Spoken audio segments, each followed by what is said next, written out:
2시간 전에 마감한 트레이더가 생생하게 전하는 글로벌 마켓 리뷰 델타1입니다. 드디어 지긋지긋한 4월물 옵션 만기가 끝났습니다. 그런데 정말 이상하게 끝났네요. 지수는 보합으로 끝났는데 선물은 막판에 아주 강한 백오데이션을 주면서 마이너스 1포인트로 끝냈고요. 미국은 반대로 하루 종일 지긋지긋한 박스를 그리다가 마감 1분 전에 급등을 해서 S&P는 역사적 신고가를 계속 갱신해 갔고 나스닥도 급등을 해서 신고가를 코앞에 둔 채 마감을 하였습니다. 뭔가 시장이 강세 같긴 한데 이렇게 따로 노는 분위기에서는 참 대응하기가 어렵습니다. 그래도 또 기운을 내서 전일 시장 정리도 하고 대응 전략도 이야기하겠습니다. 아시아 세션부터 갑니다. 우리 시장은 오늘 시가가 갭다운을 했습니다. 분명 해외 시장이 잘 끝났는데 무슨 갭다운? 이럴 수도 있겠지만 지금 우리 시장의 키플레이어들은 변동성 매도자들이죠. 그러니까 이미 4거래일 연속으로 이번 만기 여기서 끝낼 거야 라고 이렇게 선언한 이상 시가가 뭐 이렇게 갭다운, 뭐 해외 시장 전혀 관계없이 갭다운 나는 거? 뭐 이상하지 않은 거예요. 갭다운 출발하고 나서 또 바로 5분봉을 아래로 내리꽂으면서 전일이 장중 저가를 깨니까 이게 뭐야 우리 하락 나오는 건가? 이렇게 생각하신 분도 있었을 텐데요. 하지만 이 옵션 판때기를 보면 오늘도 양매도구나 이거 바로 알 수 있었습니다. 장 시작하자마자 콜옵션 427, 425랑 이 풋옵션 420, 417을 기관들이 아주 그냥 무식하게 패대기를 치는 거예요. 5분 만에 양옵션 매도를 벌써 3,000계약씩 패는 거 보면 이거 오늘도 딱 봐도 그냥 양매도구나 생각할 수 있겠죠.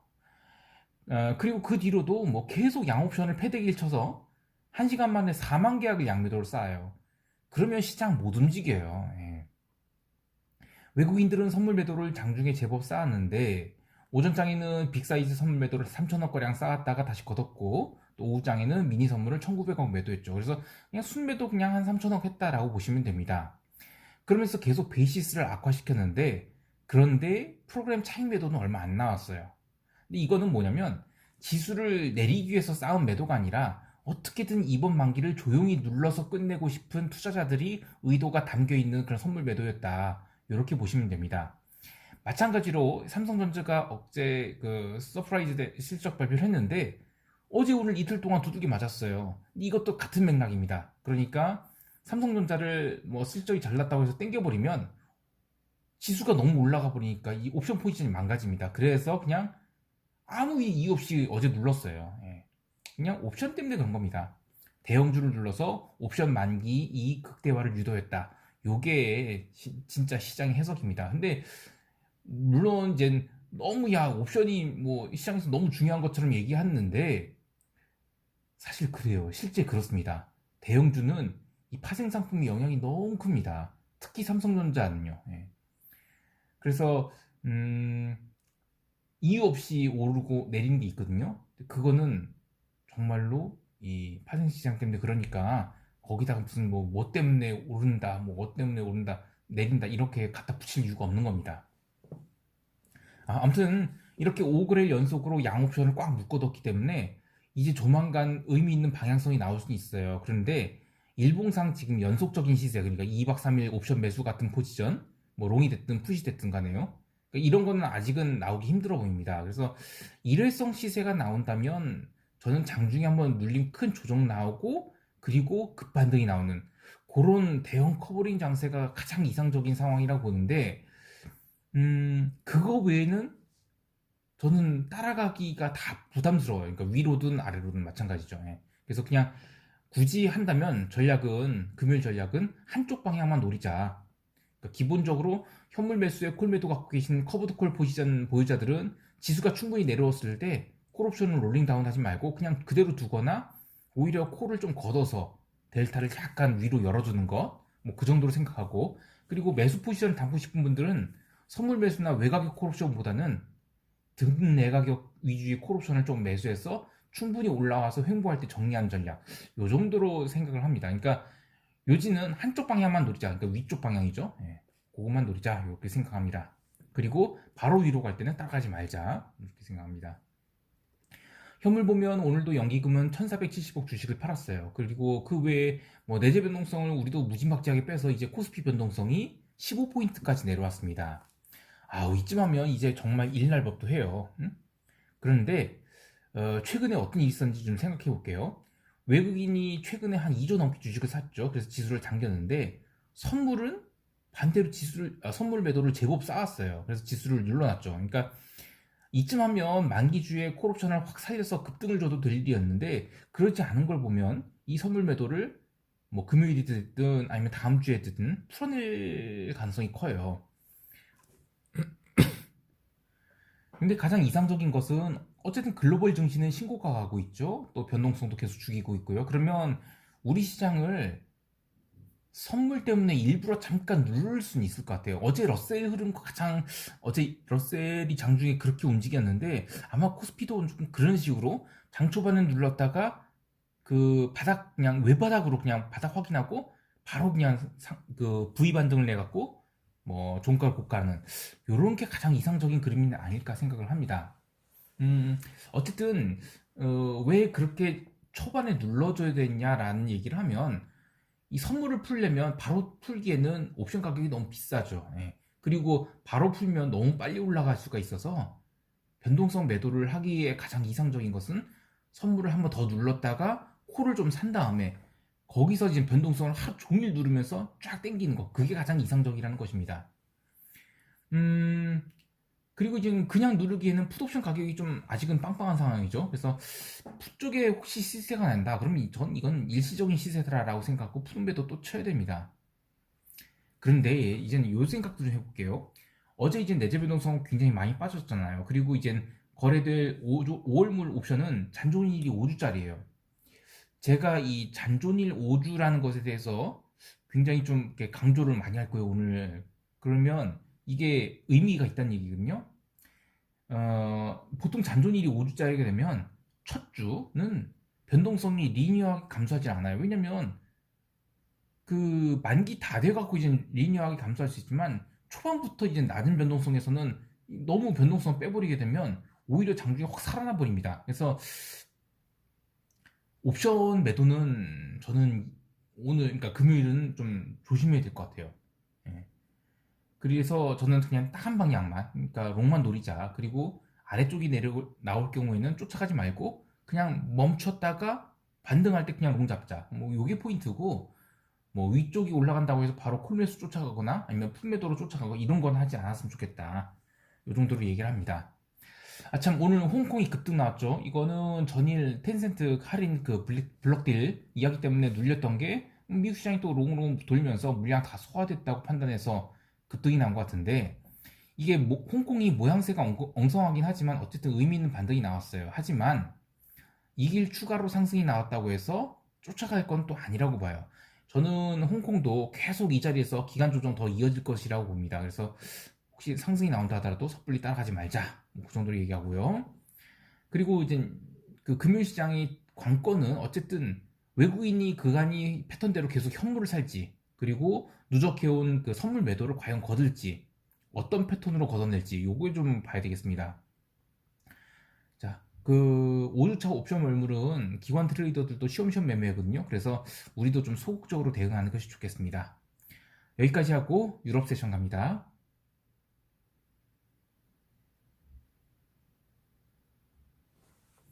유럽 증시만 놓고 보면 영국을 좀 먼저 얘기를 하고 싶어요. 영국은 계속 올라서 이제 드디어 1월에 기록했던 고점권에 도달했죠. 근데 독일 증시는 오늘 쉬었습니다. 그 이번 주에 콜옵션이 폭발했다고 했잖아요, 초반에. 그래서 계속 양옵션을 누르는 과정이 필요할 것이라고 봐요. 아마 코스피 최근 흐름처럼 며칠이고 계속 이 자리에서 뭉개면서 변동성을 빼지 않을까 합니다. 재밌는 거는 이 통화시장과 채권시장이었는데요. 오늘 통화시장은 달러 약세로 설명되지만 기본적으로는 시장이 리스크온 현상이 달러 약세를 가져왔다. 뭐 이게 이제 핵심이긴 한데 장 초반에 유로화가 강세가 된 듯했으나 독일 지수가 의외로 약간 눌리면서 다시 약세로 눌렸죠. 그런데 더 이상 빠지지는 않습니다. 그래서 그리고 나서 이제 반등이 나오는데 어떤 지표 때문에 뭐 유로가 반등을 했거나 무슨 뭐 ECB 어떤 위원들이 어떤 발언을 해서 이제 유로가 반등을 했다라기보다는 그냥 비달러 통화들이 어제 좀 과하게 눌렸거든요. 유로 빼고는. 그런데 이미 아시아 세션에서 어느 정도 반등을 한 상황에서 유로가 더 이상 밀리지 않으니까 달러 인덱스 바스켓 전체 매도가 달러 인덱스에 이제 매도가 나옵니다. 그래서 비달러 바스켓들이 골고루 반등을 하면서 유로도 바닥치고 반등을 했다. 이렇게 봐야 되는데, 그러니까 어떤 이슈로 달러가 눌린 게 아니라 그냥 기술적인 흐름으로 달러가 눌렸다라고 할 수 있겠습니다. 지난 3월 한 달 동안 달러 인덱스가 뭐 89대에서 이제 92까지 아주 가파르게 상승을 했는데, 이제 그냥 3분의 1 정도는 되돌려 놓은 거죠. 그러면서 이제 엔화도 제법 상승을 했는데, 엔만 놓고 보면 그동안에 뭐 거의 스트레이트로 눌렸다가 이번 주 들어서 이제 좀 하락을 멈춘 것이다. 요 정도로 생각해야지, 엔화 이제 바닥 찍은 거 아니야, 이제 사야 되겠다, 이런 건 아닙니다. 그래서 기본적으로 지금 오늘 흐름은 기존의 과격한 흐름에 브레이크가 잡힌 것이다. 통화시장만 아니라 채권시장도 그렇습니다. 오늘도 그 어제 이어서 금리가 더 내려갔는데 항상 이 쏠림이 과하면 되돌림이 나와요. 응? 아시아 세션에서 현물 실수요가 채권시장에서 계속 들어오면서 미국 세션 내내 미국채에 대한 매수가 들어왔죠. 근데 이거는 그 지난 3월에 그 과도한 채권 급락이 그 일본계 은행이 결산 이슈 때문에 일어난 현상이다. 이런 가설이 있는데 그거에 대한 증거가 되는 것 같아요. 참, 그 미국 세션 오픈 전에 미국 신규 실업 수당 청구 건수가 발표됐는데 74만 4천 건으로 컨센서스보다 많이 나왔어요. 그리고 직전 주보다도 많이 나왔죠. 자, 그러면 이거 실업률 또 올라가네? 뭐 이렇게 걱정하실 수 있는데 오늘 시장 전혀 반응 안 했거든요. 이 재밌는 것은 기존 논리가 좀 안 맞고 있습니다. 이게 무슨 얘기냐면, 고용이 회복되지 않으니까 돈을 더 풀어서 체크도 주고, 그러려면 돈이 필요하니까 채권이 빠지고, 그렇게 돈을 풀으니까 소비는 늘어나는데 애들이 신규 실업수당 받으면서 일 안 하려고 하죠. 그러니까 또 고용 지표는 더딘 회복을 하고요. 그리고 파월은 IMF 그 연설에서 고용 봐봐, 아직 회복 안 되고 있잖아, 인플레 같은 소리 하고 앉아있네, 이렇게 얘기를 했죠. 근데 이게 전체 그림이 뭔가 이 골디락스 같은 그 뜨뜻미지근한 상황 아닌가요? 이게 지금 미국 시장이 달리는 이유 같아요. 어쨌든 오늘 신규 실업수당 청구 건수 나쁘게 나온 것은 시장에 전혀 영향을 미치지 않았습니다. 그리고 뭐 유럽은 유럽대로 쉬어갔고, 미국은 미국대로 애플을 비롯한 기술주들이 이 프리마켓에서 워낙에 강하게 올랐어요. 그래서 이제 갭상승 출발해서 하루 종일 그냥 뒤지고 볶다가 장마감 1분 남겨놓고 폭등을 합니다. 변동성 정말 어디까지 빠질지 모르겠네요. 말이 길어졌는데, 그냥 유럽 시장 요약하면 증시는 쉬었다. 그런데 채권 시장이 과도한 눌림에 대한 반발 매수, 그리고 비달러의 과도한 눌림에 대한 반발 매수가 채권 반등을 일으켰고 비달러 바스켓 반등을 일으켰다. 이 정도로 정리하고요. 골드도 마찬가지로 뭐 어제에 이어서 1%대 상승했고, 구리도 그냥 톤당 9,000달러 회복한 선에서 마감됐습니다.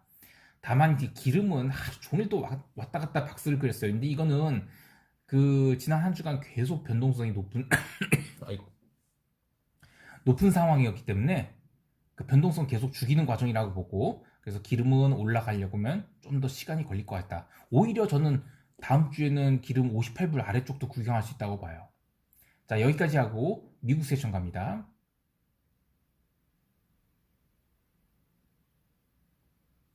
미국은 이야기한 대로 그냥 하루 종일 껌 붙였던 시장이에요. 변동성을 과도하게 죽였는데 오늘 나오는 뉴스들 보니까 이 변동성에 대한 장기물 콜옵션 매수가 블럭으로 대량으로 이루어졌다고 해요. 만기약 넘게 이루어졌다고 하는데 이게 만기가 7월이거든요. 장중 진폭이나 변동성을 고려하는 여러 가지 요인들을 살펴보면 현재 지수의 실질 변동성은 18포인트가 아니라 한 8포인트도 안 되는 아주 극심한 저변동성 장세입니다. 그런데 5월물 변동성 선물은 지금 그 18.45포인트죠. 그러면 이게 많이 빠졌다고 해도 18.45포인트인데 사실상 10포인트 정도는 변동성 증가에 대한 가수요가 이미 선물에 들어와 있는 거예요. 근데 그 점을 감안한다면 지수의 변동성이 증가를 한다 하더라도, 그러니까 실질 변동성이 증가하는 거죠. 그런다 하더라도 변동성 선물은 생각보다 안 오를 수가 있다는 거. 그럼 이게 무슨 얘기냐면 옵션 매수가 아직은 불리하다는 겁니다. 그래서 이제는 저는 아직도 뭐 풋옵션을 산다든지, 그러니까 뭐 곱버스를 산다든지, 뭐 인버스 산다든지, 이건 아직 아니라고 봐요. 개별 시장 중 러셀은 장 시작 후 또 스트레이트로 하락이 나왔는데, 그러다 이제 V 반등이 나왔거든요. 그래서 종가 고가로 마감을 했는데요. 지금 S&P나 다우는 신고가를 계속 경신하고 있고 또 나스닥도 거의 신고가 다운 상황에서 러셀은 아직 못 올라오고 있죠. 근데 지금 지수를 견인하는 건 빅테크 주식입니다. 따라서 러셀이 소외되고 있는 것은 좀 당연한 현상이라고 보고요. 러셀은 조금 더 아래쪽으로 가격과 기간 조정을 둘 다 거쳐야만 본격적인 상승을 할 수 있을 것 같아요. 만약에 S&P나 나스닥이 실적 발표와 함께 쌍고점 형성하면서 밀리게 되면 러셀은 반등이 아닌 아예 하락 추세로 전환이 될 수도 있거든요. 근데 그렇게 되려면 아직은 2주라는 시간이 더 남아 있어요. 그래서 저는 지금으로는 그냥 러셀은 그냥 단순히 소외받고 있어서 그러니까 뭐 얼마 못 오른다. 그래서 아직은 하락 추세가 아니다. 뭐 이 정도로 보고 있습니다. 개별 종목들 보면 다른 말할 것 없이 그냥 빅테크가 시장을 견인했어요. 그리고 빌황 주식, 파페치를 제외하고는 오늘도 하락을 했어요. 그래서 다음 주 중에는 언더슈팅도 줄 수 있다고 보거든요. 참고로 빌황 주식을 꼭 사고 싶다. 저는 일단 추천 안 하지만 꼭 사고 싶다고 하시는 분들은 주식을 사지 않고 그냥 해당 종목에 외가격 풋옵션을 매도하는 것도 현재 시점에서는 가장 이상적인 전략이라고 생각을 해요. 워낙 지금도 변동성이 높은 상황이거든요. 그러니까 지수의 변동성은, 그러니까 그 주식의 변동성 자체는 실질 변동성은 낮아요. 하지만 옵션에 대한 변동성은 굉장히 높거든요. 그래서 주식 옵션 변동성이 높기 때문에 풋옵션을 매도한 전략 나쁘지 않다고 봅니다. 사실 이 풋옵션 매도라는 게 커버드 콜 포지션이 복제와 비슷합니다. 그러니까 변동성이 큰 상황에서 시장이 안정을 찾아가면서 상승하는 것이 베팅하는 것이 의외로 풋옵션 매도가 가장 좋은 전략이 돼요. 아니 근데 주식이 더 떨어질 것 같다면서 언더슈팅 줄 거라는데 무슨 풋 매도냐 할 수 있는데요. 주식을 사고 콜옵션을 매도해서 커버드 콜을 하는 것이나 단순 풋옵션을 매도하는 것이나 손익은 동일하다는 것입니다. 다만 외가격 풋옵션을 매도한다는 것은 주식을 사고 내가격 콜옵션을 매도하는 거나 동일하거든요. 그래서 외가격 풋옵션을 매도한다는 것은 그 가격까지 주식이 떨어져서 산다는 거나 똑같은 얘기예요. 그래서 저는 풋옵션을 매도하는 것이 나쁘지 않다는 전략입니다. 그리고 주식을 사고 내가격 콜옵션을 매도해서 커버드를 하는 것은 단순히 외가격 풋옵션을 매도하는 거나 손익은 동일하지만 거래 비용이 훨씬 더 큽니다. 그래서 기본적으로는 저는 빌황 주식 이거 매수는 아직 아니다 라는 생각을 계속 갖고 있는데 굳이 하고 싶으면 외가격 풋옵션을 매도해라. 이 정도로 얘기합니다. 자, 여기까지 하고 시장 총평하면서 대응 전략 이야기할게요.